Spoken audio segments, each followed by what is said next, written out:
来看印度一个26岁查某人，今年7月雄雄死亡，后来发现讲伊连续4个月，逐礼拜拢上班7天，一天拢上14点钟，有焦心失眠等问题。印度过热的工作文化嘛引起真侪讨论。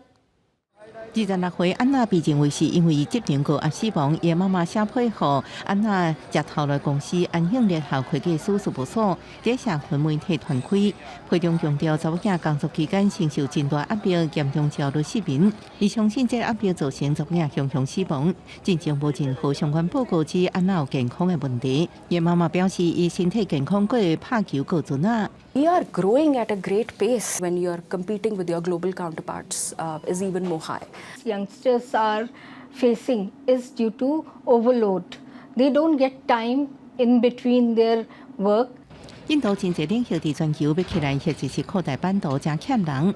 企业招人的时阵，也要顾虑员工福利，一切拢要细致。英国广播公司 BBC 一篇报道，一间美容公司内部发电子邮件表示，要甲感觉压力大的员工分开，这批伫社群平台传开。记者美容公司澄清，无开除任何人，员工将批打伫社群媒体行为是强调这场压力者连续问题，也是公司要有计划去努力的一部分。啊，不过， 规个事件已经引起愤怒，有人表示，美容公司根本是咧变人情绪。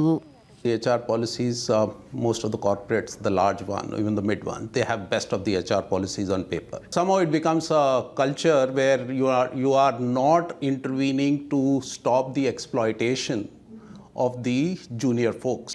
安娜生前连续4个月，每礼拜上班7天，每日工作14点钟，完全就是印度有道工作文化的实例。伊的故事对真侪印度这场高度竞争当中的少年族群来讲真有感觉。因目标向顶悬改变，专家建议至少先为家己改变，压力来时阵去运动、听音乐、冥想等。当然，公司企业对员工福利是毋是设想周到，进一步执行完善也真重要。印度已经法律保障工人，若雇主爱支付加班费，安娜爸爸建议爱立法限制办公室工作人最高工时，违规爱处严格罚金加法律制裁。公司新闻恩文宁报道。